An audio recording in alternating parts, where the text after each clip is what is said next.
Okay, Sunday morning. This is going to be the spiritual part of it. I'm an alcoholic. My name's Tony.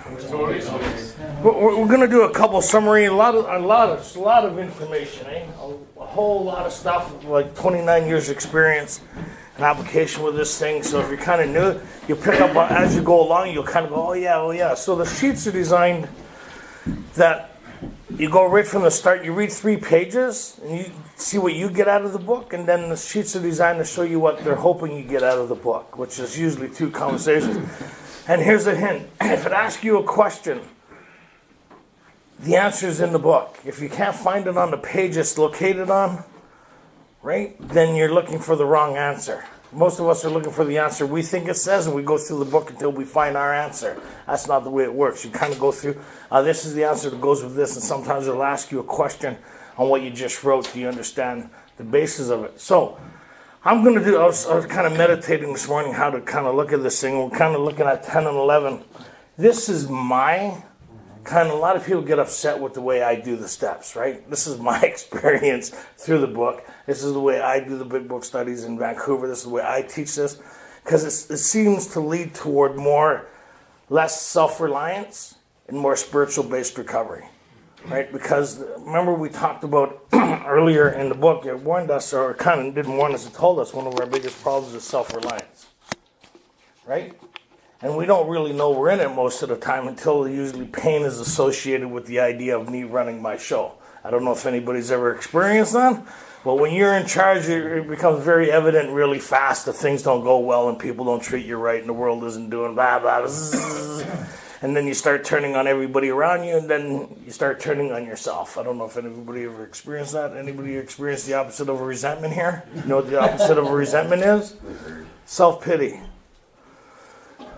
Right? And so the steps are designed in such a way when we kind of go through this. I'll give you a fast overview of how I do this process now. And the process is always bringing you back to source, right? It always brings you back to the moment. And we talked about the source being where?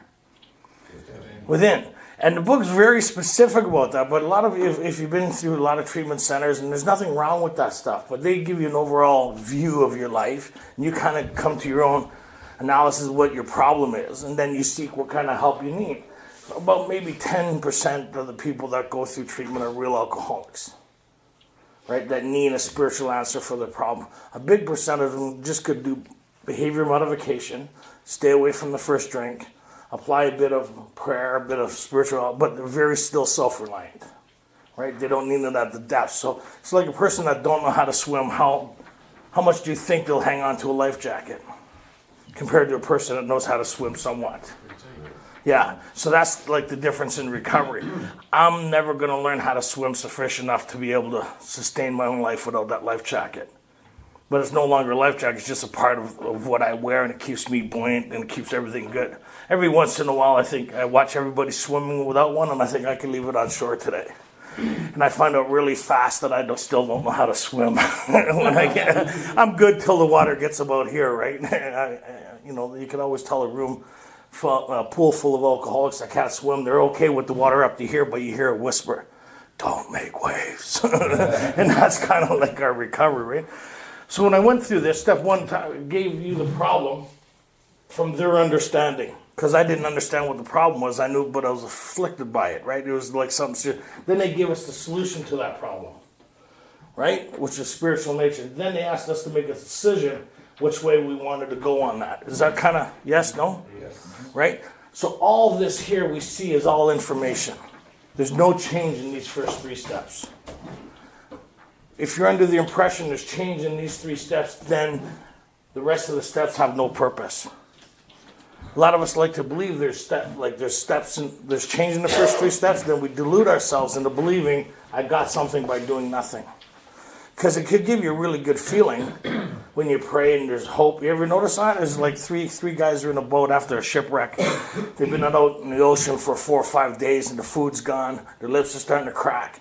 Life looks hopeless. And then somebody says, what do we need? We need somebody to see us to save us, right? That's kind of like we see our predicament. I need somebody to save me from my fate that awaits me. Then you see another boat. How would you feel seeing that boat? Excited. Yeah, we're saved. We're saved. That's the alcoholic and addict talking to each other. We go, yay, yay, right? The normal person says, they don't know we're here yet. They're in a distance. We're not in the boat yet, right? So let's make a decision to get to the boat or get them to notice us and go through a course of action to get us to the boat. That's why they use that analysis. Well, after shipwreck, right? Abandoned. They use words like that to move from one vessel or one direction into another direction. It actually takes work to do that. A lot of us stay on the Titanic thinking we're on a different vessel, right? Because I'm on a different floor. The view's different. Like I've come to a meeting and I think alcoholism has stayed at the door because I've come to a meeting. My whole life is back there. I've started a new life because I'm in a meeting. That's still prolonging the inevitable, because if I don't have this sacred change or spiritual experience, what's my fate? Right. How many people has relapsed here? Right? So it's really hard to believe, well, look at everything I did and this was the result of it. So like I didn't like this, but it's the truth. All I did was shift floors on the Titanic. I got a better room, my life improved, but I was still on the Titanic. Right? And I wasn't able to see my predicament because I fully didn't understand what was going on. Right? And so in order to save us, I had to actually take and get on a vessel and go to another boat. And that's what kind of like the steps are. It brings me to a different vessel, right? And then a part of me with addiction will go, hey, I left my watch over there. I'll get back in the boat without realizing, go back to the Titanic to save my watch. But anyways, so we find out here. And then 4, I find out, once I make this decision to live by spiritual principles that I learned in step 2, I learned all the things about me, what my life looks like on a non-spiritual basis. So I swallowed and digested some big chunks of truth about myself. All the stuff that I carry, all the boulders, all the rocks, all the pain, all the association. And it's pretty hard to see it when you're associated with it, but if you ever owned a car or if you ever damaged somebody's car, if you ever had an ex that scratched up your car, right? When you're in the house, you don't think about it. You go outside and you see the big scratch mark along the car. You go, the accident rearranges you back to the problem, right? And so that's what a lot of our lives are like at a subconscious level. There's a whole bunch of things that are happening that we can't see, feel, and touch. But by the time we get the memo, the decision is already made. You ever notice you always come to in thought? You don't go into thought? You're already engaged in it, that anger, that resentment, that old situation, reliving, refeeling, rehashing old situation, that you're in the movie. When you become aware of it, I don't know if you've ever noticed that. Anybody ever drive for blocks and realize you don't know what the lights were for the last... You ever watch a TV show, the commercial comes on, you forget what you were watching? Yeah. See, that's this thing. So we have a lot of absence from the moment because of the entrapment of the things we're still attached to. So every single thing that comes up in my 4th, that's why they say, just make a list of whatever comes to mind. Because we want to analyze it before we put the list down. We want to associate it with something in the past that this is why it is. And they never ask you to figure out why you have these things. It said make a list, and as you make this huge list, all these things come to the surface like boiling. It's like kind of boiling gold, right? You don't see the impurities until you add heat to it. And then all the impurities will come to the top. And that's what we're kind of doing here. When you sit in meditation, it's amazing when we talked about different things this week, how many people's minds went to different places. Oh, yeah, different times. Right, different times, different places, and you're in that moment again. And the world's happening around you, and there you are in that moment. Or you're projecting into the future, projecting into the past, the inability to say here. You created argument. Anybody? Anybody argue with some of the information? I know it's hard to believe, but anybody argue with any of the information, have kind of reservations, or became the critic, or became the defendant of your own information, bucking against the information you're hearing? Anybody feel their energy shifting this weekend in different locations? When you got here, did you feel the resistance to what was happening? You're kind of way back here, and then as the weekend went on, you were going, it's safe, let's get around, and you became, right? And then you hear something, no. So it all attaches to here at a subconscious level. They kind of made that kind of clarification when they were talking on page 62. Right? Did not we ourselves set the ball rolling? Right? And then they made that clarification of the idea of that in page 54. They talked about, did not these feelings, after all, determine our existence? And so they give you examples of these feelings for a friend or stuff like that. So you notice when you look at a picture, that picture's in the present, but it could bring you back to a moment in the past and be a good or bad. It'll bring up all that stuff. Where is that stuff? That stuff is there. It's attached. We're still attached to it in some form or another, and it presents itself all the time. So for us, a normal person will have about that much. For us, we have the whole wall full. And this stuff's eating our lunch for us all the time. So when we do our fourth, 90% of that stuff subsides because we have a way of dealing. We learn how to master resentment. We learn how to outgrow fear. We have the right idea for our future sex conduct. When the resentments come to mind or these resentments against other people, we do the application of the prayers and assessment in what we learned in the four. That's the purpose of it. It's the mechanics of learning a new inventory process into assessing me to a better life, to remove the things in me that caused my failure. Right? So I know what those things are now because my inventory is me. It's what I look like. We all use the same inventory, but your business may be different than mine. Does that kind of make sense? So I don't fool myself about value anymore, and I don't make excuses for these things.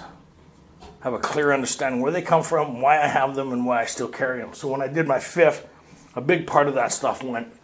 And then by the time I got to my fifth step, what I had was more clarity, not only of myself, but the whole purpose of this thing was, what was the whole purpose of this exercise from here to here? What's the purpose of the exercise? Spirituality. To get my connection. Yeah. Boom, high five. Somebody high five that guy. Got a book yesterday, he's running the meeting today. That's awesome. I told you not to give him the book till he left. He's reading. I said, that don't look hard.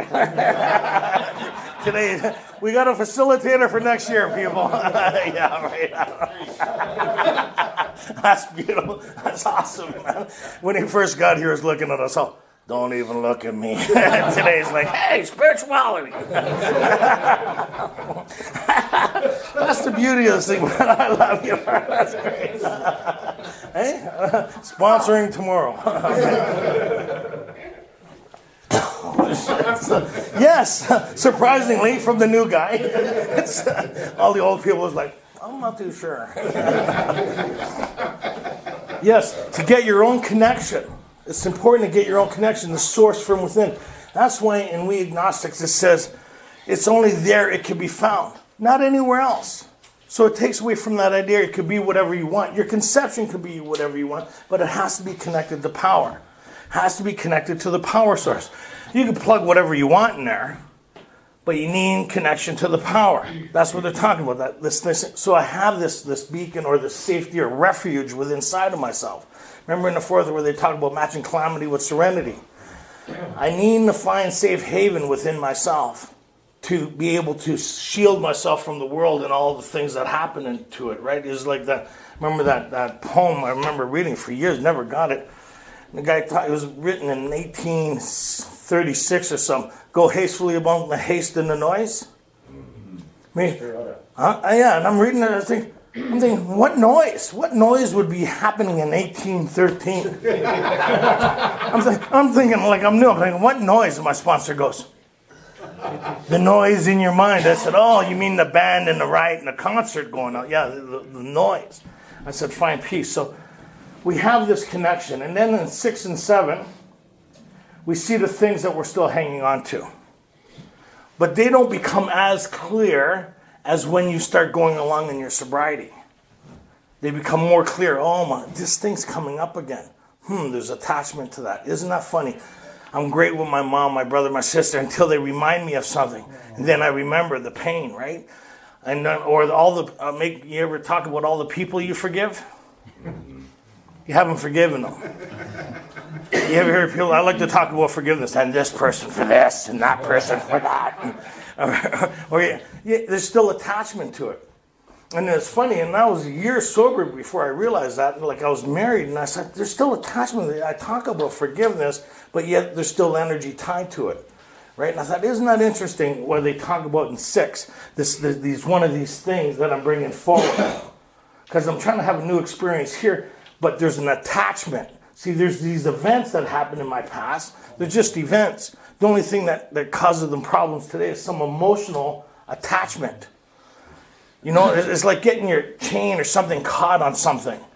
You don't realize how thin that thread is, but it seems to cause a lot of problems, right? Until you move, and that's what we are emotionally to a lot of this stuff. And some days you're unaware of it because you're not in that area of your life or your consciousness.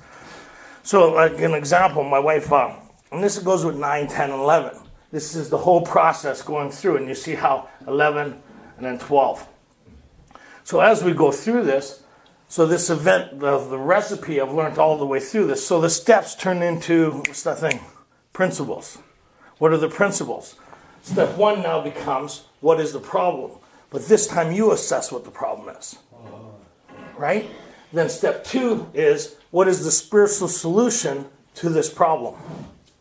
Right? Step 3 is, am I going to take action on this? Am I going to take spiritual action on this to make a spiritual solution come about? Or am I going to take action on this to make something happen? Nobody like that in here, right? It's like, God obviously brought this to my attention to take care of this. I'll take it from here, right, Renee? And we do that, don't we? How many people? Yeah, there's a problem, I'll take it. I'm sorry, I didn't mean it to turn out that way. Right? And here we're saying we're going to bring God into it. That's what my sponsor always tells me. He says, oh, how's it going? I said, good. He says, where's God in this? I said, what do you mean where God isn't in this? So I realized there's a lot of areas in my life where they talk about 11, saw through prayer and meditation, where they ask me if you look at the mechanics of that, it says all through the day. How many times during the day do I stop, pause, or stop, drop, and roll? You call it, right? I'm on fire. Right? Stop, pause, pray, and redirect. 29 years sober, I would say I'm at a good 30%. That's being honest. Because why I said the other 70%, I'm still thinking of the odd thing of the past that resurfaces, or I'm 40% in the future, or taking care of problems in the present that have nothing to do with what's happening. So if I'm in those areas, who's sitting up front? Who's powering my bus? You. I am. See, we get the other, who's driving your bus? We're the drivers of our bus. We drive the bus. God powers it. God gave us free will. We get to punch in a GPS where we're going now. We have the coordinates for a spiritual answer, right? So back in step 3, I didn't know what was going on, but I know God is kind of taking, or this power, this source, if I'm connected to it, my life is going to be far better than anything I could ever imagine, plan, or design on my own. Because I see what my life looks like left to my own devices. Does that kind of make sense? And it's like being married. I've seen the benefit of being married to the woman I'm with. She's the most amazing person I ever met in my life. I couldn't see my life without her. And when I'm in harmony with my wife, our relationship is fantastic. When I start thinking I'm entitled to more of the money than's coming in, or I should be doing what I want to do when I want to do it, how do you think our relationship goes? If I just talk to her in the morning, good morning, honey, and then expect a little something at night without doing nothing during the day or nothing all week, how do you think how long that relationship going to last? So if it's just a one-sided relationship, it's not going to be very beneficial. But when I get in harmony with my wife, we're just connected in a way that goes, and that's kind of like this relationship with the power grid. It becomes personal to me. It's a marriage. And it's kind of like, I know when I'm not connected. Because when the symptoms come up where we talk about, which we classify as a problem, and we try to work on a problem, that's like me having a pain in my tooth and just taking Tylenol for my tooth. That doesn't fix the problem. It matters. So the selfishness, inconsideration, and dishonesty is not the problem. There's an underlying surface to that. That means one of my instincts are being interfered with. We talk about self-esteem. Anybody talk about self-esteem here? Why do I have self-esteem problems? Well, because it's usually associated with my social instinct or my ambitions or my security and a perceived threat to one of those things, or mind reading. Anybody do mind reading here? But it connects to one of my instincts that I learned about in the 4th step that creates the unmanageability. So that's a little light that comes up on the dash saying there's an underlying problem. Servicing needed. You ever drive a car and the light comes on? When those defects of character arise, selfishness and consideration, we don't really see it because it causes discomfort. We have to step back and say, oh, there's a problem here. Not happy with the wife today. Didn't give me the recognition. Not happy with the boss. He doesn't appreciate me. But the problem's not with them. Now I need to back up further. What I learned in my fourth, it's here, my social instinct. There's a fear about the ambitions. There's a fear and insecurity. I have a problem over here. I didn't recognize that. I ignored it. And it's showing up over here. Because most of us are putting fires out over here, and there's no problem here. The problem's over there. And the 4-step inventory that I learned to take into 10 and 11 teaches me how to correct this thing before it becomes a problem again. Right? And so that's why we talk about when we get to step 10, it talks about continue. And a lot of people get, this is a good one. You could do this on your own. All the action steps say action in front of it. And then there's preparation steps and transition steps, right? These are preparation steps of information. No change or actions required in those, right? 4, is it an action step? Yes. 5, is it an action step? Yes. 6, is an action step? No. Preparation step. Step 7 is an action step? Preparation step. 8. Yeah. Right? Make a list, do assessment 9. Yeah. 10. Yeah. It's a preparation step because you're continuing to do something you've already been doing. It's getting you ready for the next preparation step. You're already doing these things as suggested in step 10 because you learned them how to do it in 4, 5, 6, and 7. Well, what makes you say that? Glad you asked. Okay, so here we go. So what we talk about here is when we get to this page, they talk about 786.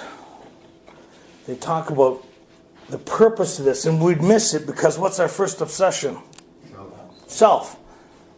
We're always doing this. I don't know why. It's just a part of the thing we need to be aware of. And the indicators are these lights that come up on the dash. We need to be able to see the lights because we can't see the underlying stuff. We can't see it. I don't know why that is. We just are not aware of it. So by the time we get the memo, we got to say, where's the memo coming from? Where's this thing coming from? We got to get back down into what's happening at a subconscious level. What part of instinct, what part of self. Then we see it's connected to our spiritual condition. So life becomes like this. When I'm spiritually right, my problems become less. Right? I'm more present, more enjoying, more... You notice when, like, at the clouds, wow, man, what a day. Huh? You ever have those days? You're connected, you're in the moment, you're watching your feet click on the ground. It's like, woo! Probably just got paid. Gonna go meet a chick. Yeah. Way before I was married, honey. Gotta get it. But you know what I mean? These circumstances make you present is like everything, not a care in the world. You ever have those moments? You notice the whatever. You notice everything, just in tune there, how green everything is. And then when you're not spiritually well, right? Self starts showing up. And as you become spiritually depleted, what else starts happening? Worry, anxiety, anticipation, impending doom, calamity, self-talk, problem solving with stuff that's not even happening, being prepared, rehashing things from the past that has nothing to do with the future, taking care of things in the... Right? So what happens is, that tells me I'm starting to be spiritually unfit and I'm becoming more instinctual based.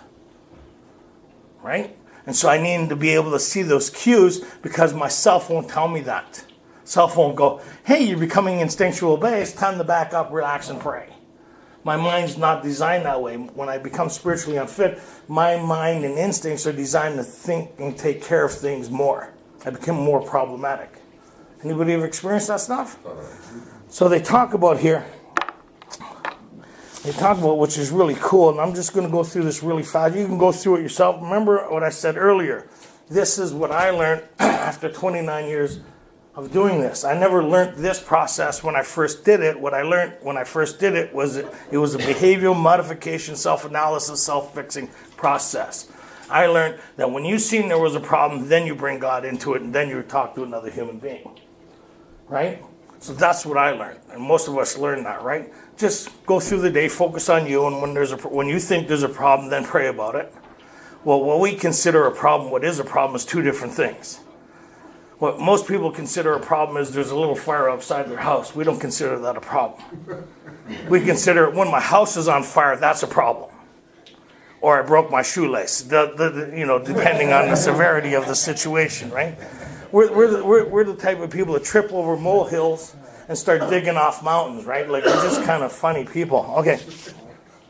So they talk about the promises, right? And the best part about the promises is that they're all internal. They're not external. You'll know a new freedom and a new happiness. You will not regret the past, nor wish to shut the door on it. You're neutral with this stuff. When it resurfaces, there's no attachment to it. It's just a story, right?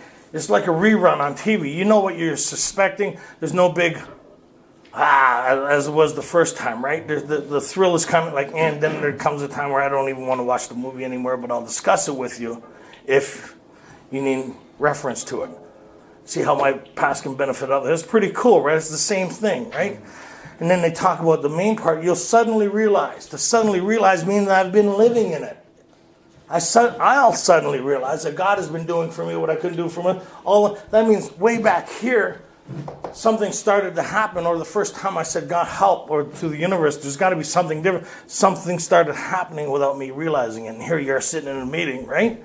With a big book, facilitating next year, right? 4 days of sobriety. I mean, that's awesome. No, I'm just joking. But that's the way it works, right? A chain of events start coming into sequence beyond our capability of seeing it. And when we see it, we go, whoa, that's wild. And here we started talking about in step 2, things beyond anything we could ever imagine. It gives us a scope of something that we really don't recognize, of how profound it is. That what they're making a claim to in step 2. The doctor made a claim to that. He talked about, and this is the way these guys explained it to me, and I was kind of going, I get goosebumps thinking about that conversation back then that I had, and I thought they were nuts. So tell me you're going to think I'm nuts. But I never forgot the conversation. 29 years later, I know what they told me back then is true, every part of it. Even though I couldn't understand it then, I don't fully understand it now, but I cling to it because my life depends on it. It's pretty wild, and I'll get into a couple of those stories, right? So they talk about, we'll suddenly realize that God is doing this. So in step 2, they tell us something that we don't really make a lot of pause to think about.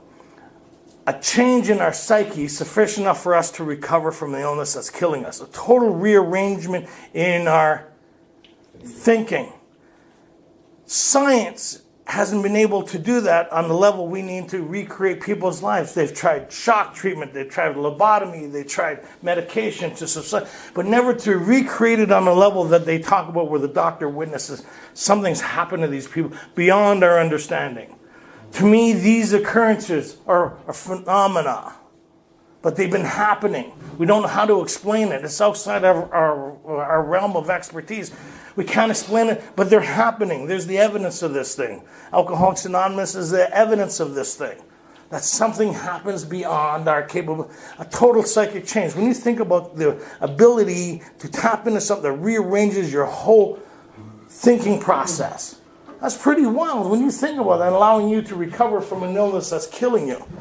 And this side of it's kind of like, we don't even, it just kind of goes zzz by the screen. We don't realize the severity of it. It's like, if you didn't know, like you hear that tsunami horn going off, you never heard it before, you kind of go, not a big deal. There must be a malfunction with it. But it's letting you know, man, there's something coming beyond understanding. I don't know if you've ever seen a tsunami hit an island, but if you've seen a tsunami hit an island and you heard that bell going off, like when I go to these islands, I know where's the high ground.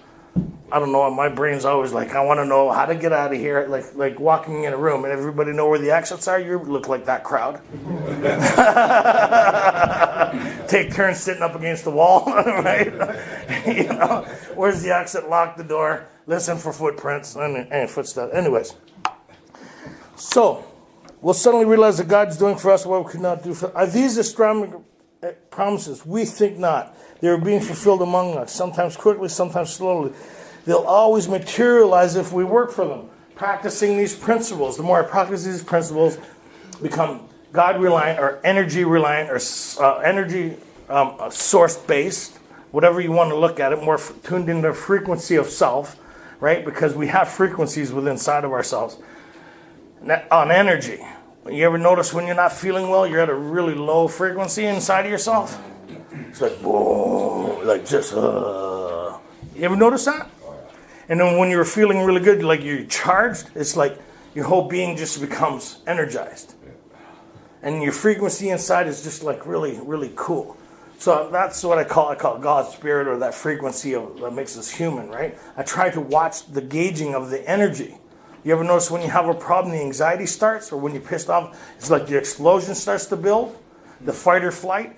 We're creating all this stuff by what we focus or attach to, right? If I started talking a nice story about, this thing, everybody, oh yeah, and then if I started talking about a story that resonated anger and you ever watch the news? You notice before you watch the news, you're kind of doing all right. Halfway through the news, my wife goes, "You got to stop watching that. You're screaming at the TV." like I get Tourette's going on halfway through the. She goes, "Why do you do that to yourself?" "Because I want to know what's going on." Anyways, I try not to do it to myself. Okay, so this thought brings us to step 10, that we could build and continue to develop these things that we've been experiencing all along here. We got tasters of it. And it kind of is like, yeah, you know what? I could see the benefit of having more of this. Does that kind of make sense? Because if I don't develop this thing, I'm going back to where I came from. It'll happen automatically. So I need to find freedom, happiness, peace, and a way of life beyond anything I could ever imagine. And you listen to most people who've been sober a while that have this, they talk, the life they've been given here is far greater than anything they could ever expected. Right? Far beyond anything they could ever. So they get kind of like the story or the miracle of Alcoholics Anonymous. And this thought will suggest we continue. Continue to mean what? Continue. If you're going to a friend's place you've never been before, and he says, "Look, take this when I'm coming to Renee's place." GPS, continue. My GPS says continue along. And then when it's going to give me a new instruction, it'll say, "Prepare to turn right." Right? So this is saying continue. So that means continue to develop the spiritual connection that I've had all the way along. Right? Continue to look at my 8. Continue to look at my 9. Continue to watch for the things that I'm still attached to when they resurface that I'll pray for. Right? So why? Because the steps don't talk about go back and do step 6, go back and do step 7. It's like learning how to drive. Right? At first you say, this is a signal, this is a thing. That you learn all the gate, everything, right? And it's awkward, right? And then whoever's teaching says, signal, oh yeah, step 6, signal, step 5. And then after you kind of put it together and you see the purpose of putting all those things together is to drive effectively, safe, and with purpose. Right? And it's kind of like, and not to concentrate on the mechanics of what you're doing, but to enjoy what you're doing. Somewhere along the line, we think the steps are the purpose or the mechanics. The design, the steps are not the experience. They're the vehicle.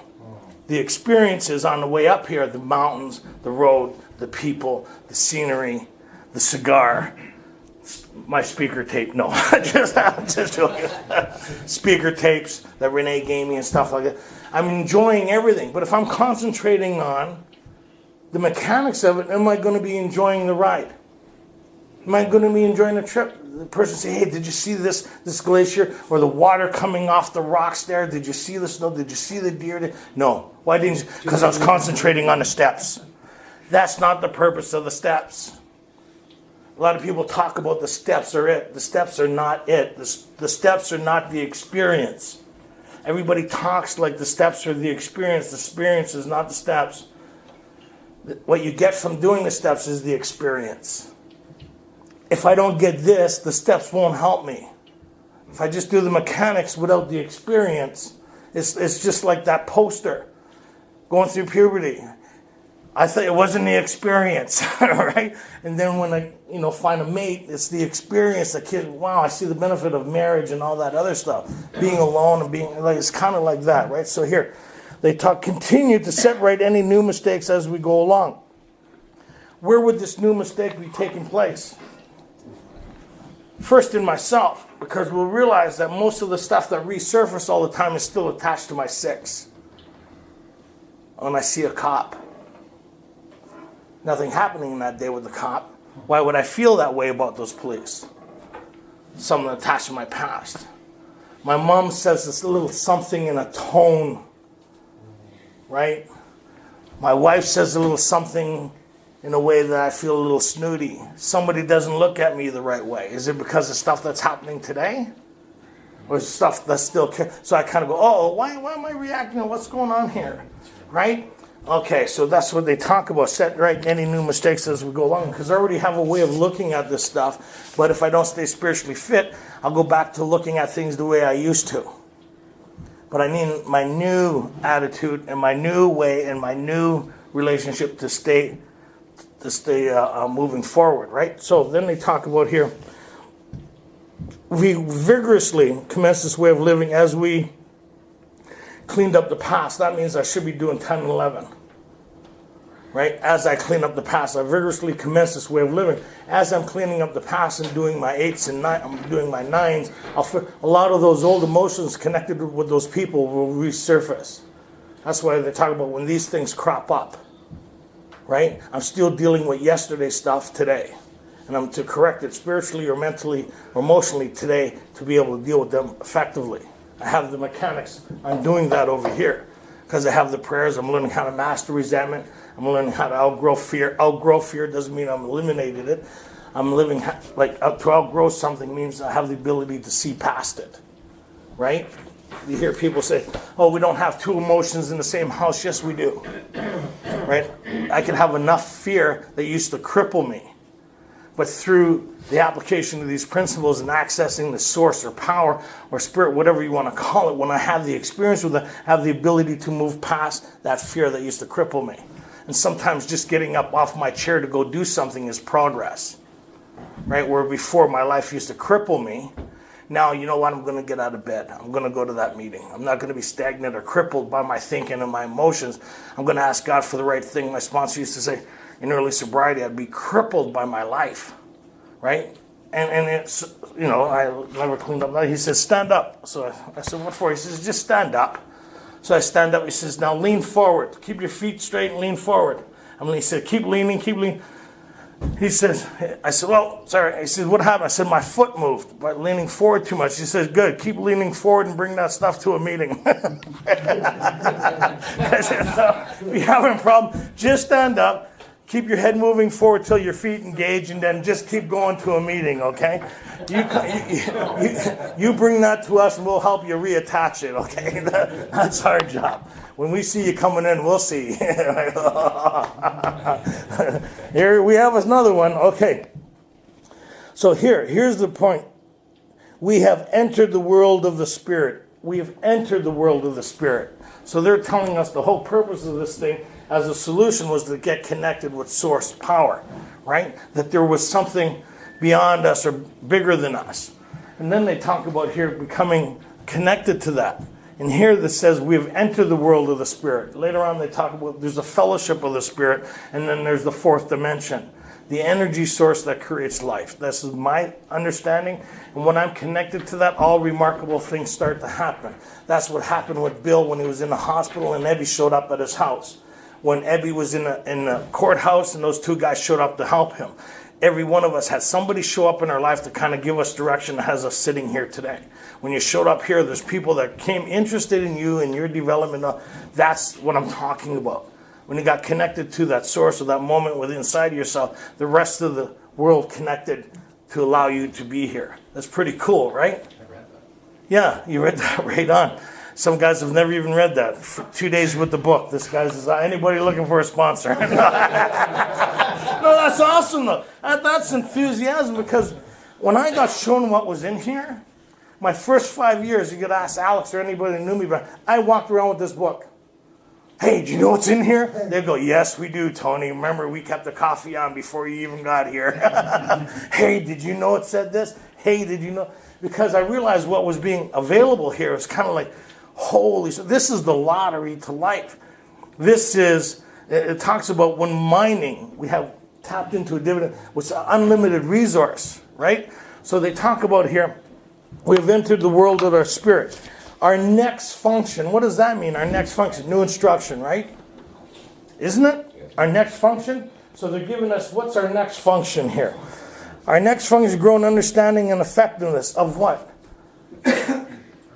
of the world of the spirit. What connects me to everything and everybody. We've entered the world of the spirit. We're connected on an energy level.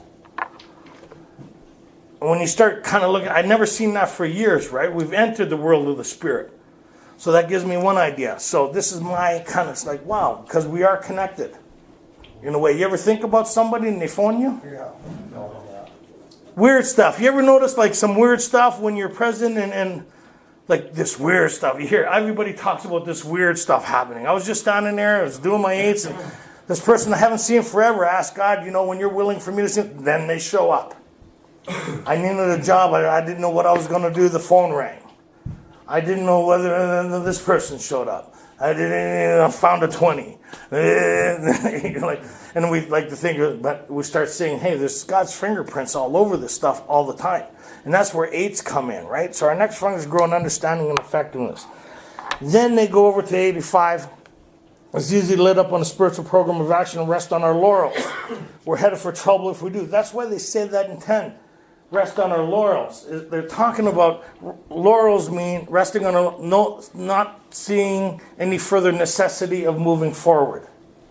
That's why a lot of people talk about 10 and not 11. They like that I've achieved what I've hoped to achieve. I'm feeling better. My life's better. Everything's better. Thank you. Right? They stop doing or they don't do no service. They take their ball and they go home again. And then they come back again. Here they're saying, no. You got everything that you're kind of looking for. The problem's removed. You've been restored to sanity. You have a connection. Your life's going good.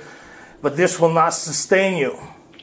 Right? This is the transition. You're at the rest stop. Wow, it's beautiful here. Everything's fantastic. You can't stay here. You need to keep on going to your destination or your purpose. Right? You need to keep moving. But I like it here. I like to make this my homestead. No, you need to move forward because this won't sustain you. That's what's kind of staying here, right?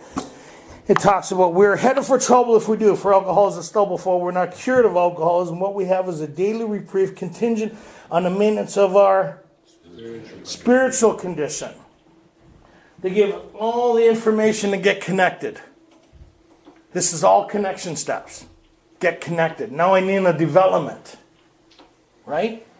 This tells me how to avoid the accident, how to get rid of the accident, and how to get rid of things. But it doesn't teach me how to build on what my defensive... It's like having a driver's license and then taking a defensive driving course. 2 different courses altogether, right? When I take the defensive driving course, I become a better, more efficient driver.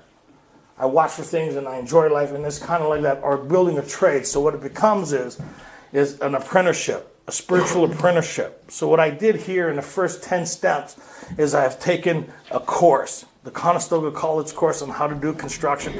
I got everything I need to be effective in this trade. But I'm only a first-year apprentice or 6-year apprentice in this new trade. Now I need to go develop that trade, which is the next 4 years or 3 years.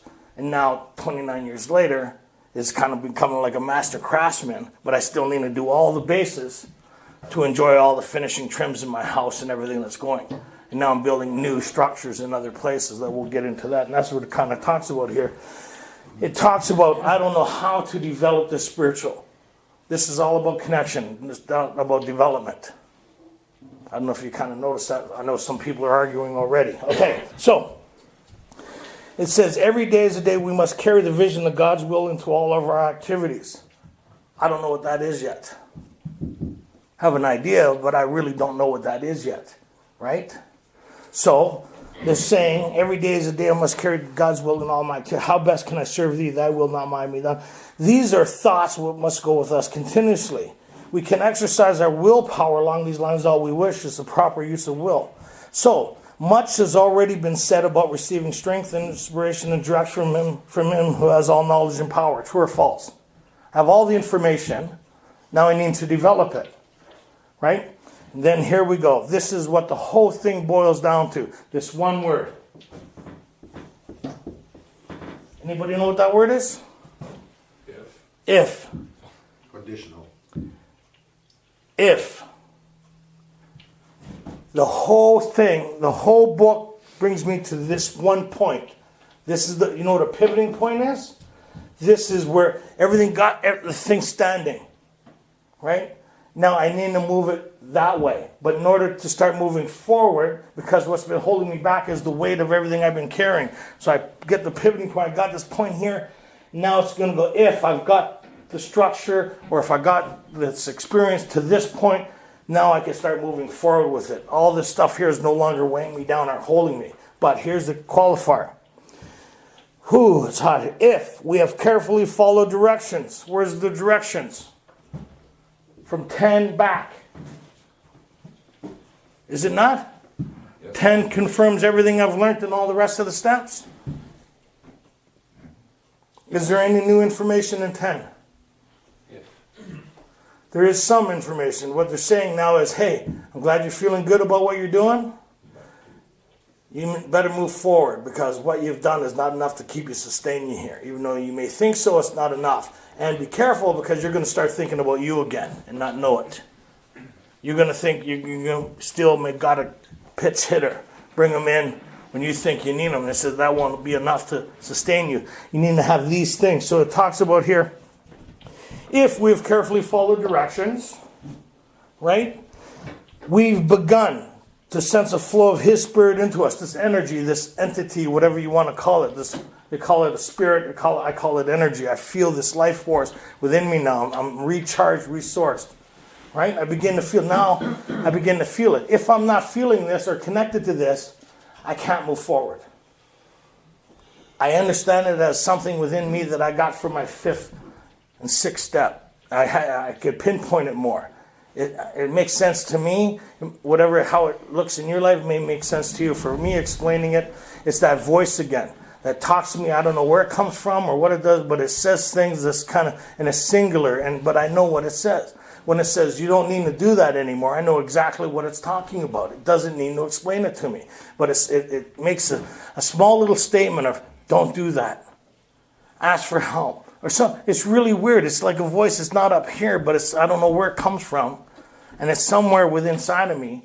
But it's distinct when I hear it. And now I get to hear it more because all this crap's out of the way. And it's more of a part of me. Like we call it the sixth sense. And let's see what they talk about here. We've careful followed, we've begun to sense the flow of His Spirit into us. To some extent, we've become God conscious. We have developed, not made, developed, right? This vital sixth sense. So now I understand what they're talking about, and I'm going to talk about some stuff here. So the instructions on how to develop is in step 11. People argue that, but when was the last time you read step 11 on the board?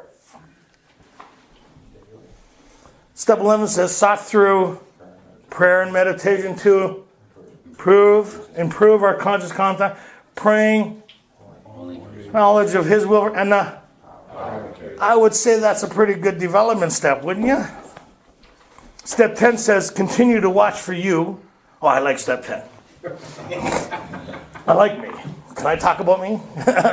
We like step 10. Remember our first obsession. So they talk about here, when you go to page 88, and I'll give you an exercise to do after when you go home. They talk about here, we alcoholics are undisciplined. Mentally and emotionally, we're undisciplined. Our mind dictates to us how we think and feel. So it acknowledges that because of the unmanageability, the thinking's attached to our instincts, which creates self. Right? This is my social, my ambitions, my security, the things that the animals and humans are built on. I need to create security. I need to create this, my social, my ambitions. All these instincts is where the unmanageability comes from. When you're having any kind of problem, it's connected to one of my instincts being out of whack. You ever go in a meeting and hate everybody at the meeting? They never did nothing to you, but you already know they did do something to you? You know, what are you looking at? They're like, good to see you. Yeah, sure it is. We create our own problems. Anybody ever create their own problems here?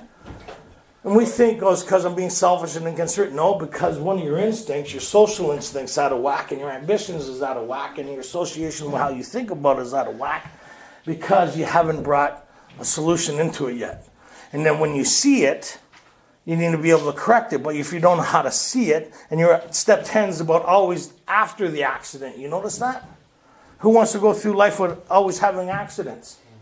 If you're having to do step 10 every day, you're missing something. If you're in conflict with somebody every single day, except when you're new, you're always in conflict. You're in conflict with yourself, for God's sake. But if you've been sober a little bit and your whole life is conflict oriented, would you say this person's missing something? If you're in conflict with yourself on a constant daily basis and you're just relentless on how you talk to yourself and how you think, would you think you're missing something? Yeah. Right? See, we have our stage character, how we present to the world, but really this is saying, how do you present you to you? How are you in your own space? How do you talk to you when nobody's looking? What are you allowing to happen up there? Because remember in the 4 it says, to the precise extent that we permit these, we give permission to ourselves to talk and think the way we do. Now, before we couldn't help it. Now we could see it. But we're so used to participating in it, we're in an abusive relationship with ourselves. We need counseling. Right? And that's what this is, kind of like couples counseling between me and me. So are we getting along today? I don't know. You dick. Right? If you took on a board and you put on the board everything you say to yourself and how you think, would you be, that's mine. Would you be very happy with this? Or we wouldn't do this ever. If you put on the board what you thought of other people, yeah, this is what it's saying. This is my cat litter box. I'm dumping in my own backyard. And then I'm expecting to have a picnic back there and not complain about all the landmines I'm stepping in all the time. Barefooted. I don't know if you've ever stepped in a landmine barefooted. It gets your attention. Right? And then you got to focus on trying to clean this mess that has nothing, that you could have avoided. And that's what this is about. So, we're in discipline. So we let God discipline us in a simple way we have just outlined. What does just mean? That means step 11. They just outlined our program of recovery. Step 11 is our daily design for living into today. And so what you do is when you go home, you take a piece of paper, fold it in half. And on this side of the paper, you write down how they do step 11. I want to understand how they do step 11. Right? And then that night, or the night probably a week from now when you do the exercise, you'll probably have it done by tonight. That's awesome. That's enthusiasm. We think, I'll get to it. Is it for my betterment? No, I'll get to it. So we talk about right here how they do step 11, and then at night, so tonight's Sunday, Monday, Tuesday, the abbreviation. And then when I retire at night, did I do this during the day? Because in step 10, they told us a recipe, but I need to know how to develop it, and that's what step 11 is about. And part of step 11 here is the main exercise. I'll give you a hint. What it's about is in step 10, when these things happen, I need to find a way not to make them happen. But they're energy sourced, right? So I need to be in tune to my energy. I need to be in tune to my, what other words people call it, my Zen or my higher power or my energy. God. Or God, right? But this is the source we bring in. But this thing here they talk about is inside is our energy field that we all have, with or without our connection to God, right? Because when it's separate, like we feel separate, but we're not separate. That's a whole different topic. But when we're in tune to ourselves, we feel energy. You ever notice when you think about something not well, your energy becomes, and it's a fight or flight? You ever notice when you get into an argument with somebody, before you engage with them, you're already engaged emotionally? Right? So in step 11, they say it's step 10, you recognize this bomb went off.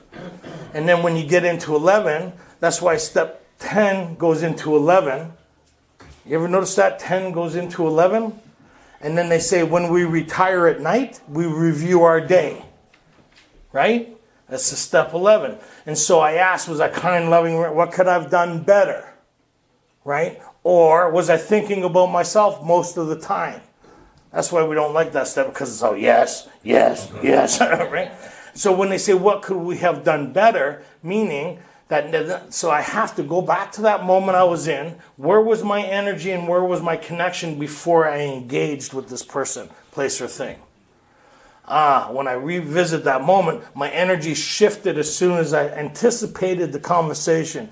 As soon as I anticipated the conflict, my energy shifted and I was already engaged. And once I'm engaged, there's no stopping me. You ever notice that? That once we're engaged, there's no stopping it. So here they're saying, I'll give you one example, then we'll take a smoke break, is that the way when it came to finances, her reaction to it, I'd get crazy. I'd lose my shit. And it started happening a couple times. Then I realized when I looked at it, what could I have done differently? I went, this is what they mean. I realized when I sat down with her and I was anticipating this conversation, my energy was already changed when I sat down with her. And I was trying to ignore, fake it till you make it, what was happening. And inside, it was getting bigger and bigger, and I'm just smiling at her. And then when I couldn't have it anymore, all that energy went toward her. And then I apologized once the energy subsided, right? Diminished the energy within inside of myself. I had a moment of clarity what I was doing. She was crying, and I apologized, right? And then it happened again. And then it happened again. And I kind of went, I don't think this is what they're talking about here. So, this is sober a long time before I realized what they were talking about here, right? In 11. Because most people really don't give a lot of credibility to 11 because it's about spiritual development. Step 10 is about self-development. Most people in a fellowship like self-modification. Everybody's working on themselves. I'm working on this defect. I'm working on that defect. I'm working on the child within. I'm working on a child without. I'm working on abandonment. I'm working on this. I'm working on that. I'm tired. I haven't even left my room yet. I'm tired. I got a lot of stuff to work on today. You're working on stuff that doesn't change anything. Here, they're talking about changing it at a spiritual core level where there's no attachment to anything anymore, right? They're saying that I could experience this on a different level. So when I retired at night, what could I have done better is now I know that I'm going to have this conversation with my wife again.